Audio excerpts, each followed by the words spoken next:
Objectives वो जो exam में बार बार बार बार बार बार बार बार पूछे जा रहे हैं, तो हम लोग वो यहाँ पर करने लगे हैं सॉल्व। और तो आप क्या है कि वीडियो देख लेते हो और कमेंट करते नहीं हो कि आपके कितने सही हो रहे हैं ना, तो इससे थोड़ा सा जो इंगेजमेंट है वो कम रह रहा है हमारे और आपके बीच। तो ऐसा ना करें, आप बताएं कि आपके कितने बन रहे हैं। ठीक है, चलो स्टार्ट करते हैं। आज का पहला जो ऑब्जेक्टिव है, यहाँ पे आपको डेली ऑब्जेक्टिव शाम के 7 बजे हम लोग डिस्कस करते हैं, और मॉर्निंग में 7 बजे हम लोग पढ़ते हैं। आजकल पढ़ रहे हैं प्रकाश का परावर्तन तथा अपवर्तन। ठीक है, तो वो काफ़ी समझने के एतबार से इंपॉर्टेंट चैप्टर है। तो सुबह आप वीडियो देख लिया करें, थोड़ी मेहनत से आपकी तैयारी बहुत शानदार हो जाएगी, पर आपको थोड़ी मेहनत डेली करनी पड़ेगी। ठीक है, थकना नहीं है।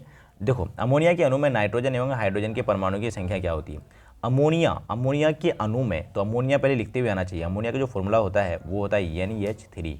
तो इसमें बोला है नाइट्रोजन एवं हाइड्रोजन कितना है, तो देखो नाइट्रोजन कितना दिख रहा है आपको 1, और हाइड्रोजन कितना है भैया 3 है, तो 1:3। देखो नाइट्रोजन एवं हाइड्रोजन, तो नाइट्रोजन पहले है और हाइड्रोजन बाद में है, तो नाइट्रोजन है 1 और हाइड्रोजन है 3, तो 1:3 होगा, ना कि 3:1। तो ऑप्शन नंबर जो डी है यहाँ पर वो है सही। ठीक है, चलो ध्यान सुनना और समझने की कोशिश करना है ना। ऑब्जेक्टिव भी समझना है क्या? हाँ, समझोगे तो आपको एग्जाम में आसानी होगी, रटना नहीं पड़ेगा आपको।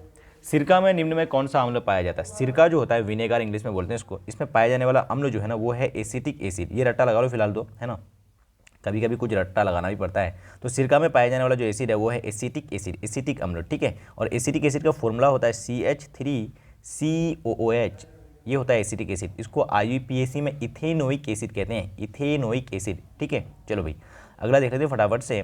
क्वेश्चन नंबर 3 जिसमें लिखा हुआ है निम्न में कौन कमरे के ताप पर द्रव अवस्था में पाया जाता है? कमरे के ताप पर यानी रूम टेम्परेचर जो नियरली 25 से 27 डिग्री सेंटीग्रेड होता है, उसमें द्रव अवस्था में यानी लिक्विड स्टेट में पाया जाता है। इथेन तो गैस है भाई, और इथाइन वेल्डिंग में काम करते हैं, और मीथेन भी गैस है। इथेनॉल जो अल्कोहल होता है, शराब होता है, उसका फॉर्मूला होता है इथेनॉल, नाम होता है, और फॉर्मूला होता है C2H5OH। तो ये होता है द्रव अवस्था में, लिक्विड अवस्था में। ठीक है, चलो चौथा नंबर क्वेश्चन काफ़ी इंपॉर्टेंट है, कई लोग कंफ्यूज होते हैं इस क्वेश्चन को देखकर। क्वेश्चन है कि मेंडलीव के आवर्त नियम में तत्व के वर्गीकरण का आधार क्या था? तत्व यानी जो एलिमेंट्स है उसका जो क्लासिफिकेशन किया गया था, उसका बेसिस क्या था, उसका आधार क्या था? तो मेंडलीव के आवर्त नियम में तत्वों का जो वर्गीकरण किया गया उसका आधार था परमाणु द्रव्यमान। परमाणु संख्या से कई लोग कंफ्यूज होते हैं। एक्चुअली परमाणु संख्या जो है आज का जो हमारा आधुनिक आधुनिक जो मेंडलीव का जो आधुनिक जो पीरियोडिक टेबल है भाई, आधुनिक जो पीरियोडिक टेबल है ना उसमें है परमाणु संख्या। ठीक है, और परमाणु द्रव्यमान है मेंडलीव का। ठीक है, इसको लगता है कट करना पड़ेगा, कुछ ज़्यादा ही हो गया यार ये तो। चलो, अमाशा में पाया जाने वाला अम्ल है, अमाशा में पाया जाने वाला अम्ल यानी हमारा जो अमाशा है, खूबसूरत अमाशा है, अमाशा में एक एसिड पाया जाता है। उस एसिड का नाम क्या होता है? हाइड्रोक्लोरिक एसिड, और उसका फॉर्मूला जो होता है ये होता है HCl। सर ये क्वेश्चन आप काहे करा रहे हो बार बार? ये बार बार आ ही रहा है ना, तो करें क्या, एग्जाम में बार बार आ रहा है। ठीक है, तो ऑप्शन नंबर C जो इसका है करेक्ट। चलें क्वेश्चन नंबर 6 की तरफ। ठीक है, जो है मनुष्य के मुख गुहा में पाया जाने वाला ग्रंथियों की संख्या आप करके आओगे। ऑप्शन नंबर A जो है गलत। देखो एग्जाम में क्वेश्चन आता है मनुष्य के मुख गुहा में कितनी जोड़ी लाल ग्रंथि पाई जाती है? कितनी जोड़ी? तो 3 जोड़ी पाई जाती है, नो डाउट, बहुत बढ़िया है। पर यहाँ 3 जोड़ी बोला ही नहीं इसने, बोला संख्या बताएं, तो 3 जोड़ी है तो संख्या 6 ना होगा, तो ऑप्शन नंबर D। पर ऐसा क्वेश्चन आएगा नहीं, वो जोड़ी ही पूछेगा, तो जोड़ी 3 जोड़ी पाया जाता है। ठीक है, लाल ग्रंथि पे वीडियो पहले से बनी हुई है, अगर आपने नहीं देखा है तो जाके देखो। अंडाणु निषेचित होता है, जब हम लोग पढ़ेंगे जनन चैप्टर तो वहाँ मैं आपको डिटेल में बताऊंगा कि अंडाणु का निषेचन कैसे कहाँ होता है। पर यहाँ पर रट्टा लगाओ अभी, फैलोपियन नलिका होता है, इसको इंग्लिश में फैलोपियन ट्यूब कहते हैं। तो अंडाणु का जो फर्टिलाइजेशन होता है वो होता है फैलोपियन ट्यूब में। ठीक है, जनन चैप्टर में हम लोग डिटेल में पढ़ने वाले हैं ही सही, है ना, तो no need to worry about it. ठीक है, चलो क्वेश्चन नंबर 8वां देख लेते हैं। विद्युत चुंबक बनाने के लिए किस पदार्थ के क्षर का उपयोग करते हैं? विद्युत चुंबक जो है ना, इलेक्ट्रोमैग्नेट कहते हैं इसको, हम लोग पढ़ेंगे वैसे डिटेल में इसको। ठीक है, मॉर्निंग की क्लास में हम लोग पढ़ेंगे इसके बारे में, विद्युत धारा के चुंबकीय प्रभाव वाला चैप्टर में है। ठीक है, तो कहा है कि विद्युत चुंबक बनाने के लिए किस पदार्थ का, कौन सा पदार्थ है जिसका यूज होता है? तो वो आंसर है नरम लोहा, सॉफ्ट आयरन का इस्तेमाल करते हैं। देखो आपको कोई भी क्वेश्चन याद करने की जरूरत नहीं है। ठीक है, आप ऑब्जेक्टिव पढ़ो, उसका आंसर बस ध्यान रखो, याद मैं सारा करा दूंगा, मैं गारंटी लेता हूँ। कैसे कराओगे सर?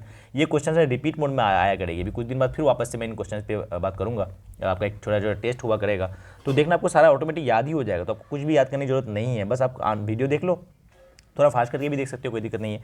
बाकी आप आंसर बस ध्यान रख लो कि कौन सा टिक कराया जा रहा है। ठीक है, विद्युत चुंबक बनाने के लिए कौन सा अक्षर? नरम लोहा। ठीक है, क्वेश्चन नंबर 9 देख लेते हैं फटाफट से, जो है प्रतिरोध का सही मात्रक। प्रतिरोध यानी रेजिस्टेंस, रजिस्टर को ऐसे दर्शाता है, और इसमें इसकी गुण होती है रेजिस्टेंस, जिसको प्रतिरोध कहते हैं हिंदी में। उसका सही मात्रक जो होता है वो होता है ओम। क्या होता है? ओम। और ओम को ना ऐसे दर्शाया जाता है, इसको ओमेगा पढ़ा जाता है। इसको क्या पढ़ा जाता है? ओमेगा। कहाँ पर आओगे सर, ये इलेक्ट्रिसिटी यानी विद्युत धारा में हम लोग डिटेल में पढ़ने वाले हैं, ठीक है। अभी तो फिलहाल ध्यान रखो, प्रतिरोध का SI मात्रक ओम होता है। Last question for today guys, उससे पहले you should subscribe the channel, like share और कमेंट जो भी है XYZ सब करते रहो, है ना। चलो लास्ट क्वेश्चन है आज का, और वो क्या है, वो है कि निर्वात में प्रकाश की चाल। ये तो हम लोग पढ़ चुके हैं मॉर्निंग में, है ना। मॉर्निंग की क्लास में जब हम जो साथ में पढ़ रहे होते हैं प्रकाश का परावर्तन तथा अपवर्तन, उसमें मैंने बताया था निर्वात में प्रकाश की चाल। ये निर्वात क्या है सर, निर्वात मतलब वो जगह है जहाँ पे हवा नहीं है, जहाँ पे कुछ भी नहीं है, खाली खाली खाली खाली, ये हवा का कण वगैरह कुछ नहीं है, कुछ नहीं है वहाँ पे, ठीक है। तो निर्वात में प्रकाश की चाल सबसे ज़्यादा होती है, और वो होती है 3 × 10⁸ मीटर पर सेकेंड, या किलोमीटर पर सेकेंड से कन्फ्यूज मत होना, 3 × 10⁸ मीटर पर सेकेंड होता है, ठीक है। तो ऑप्शन नंबर ए जाएगा सही, ठीक है। तो बताना आउट ऑफ 10 आपके कितने सही में हैं, let me know in the comment section. और अगर आपके कुछ गलत भी हो रहा है तो चिंता करने वाली कोई बात नहीं है, हम लोग रिपीट मोड में सारी चीज़ें सीख जाएंगे, ठीक है। चलो कल मिलते हैं शाम में 7 बजे, और मॉर्निंग में मिलेंगे हम लोग 7 AM in the morning with a beautiful topic of प्रकाश का परावर्तन तथा अपवर्तन, रिफ्लेक्शन ऑफ लाइट, ठीक है। चलो bye bye, see you, take care.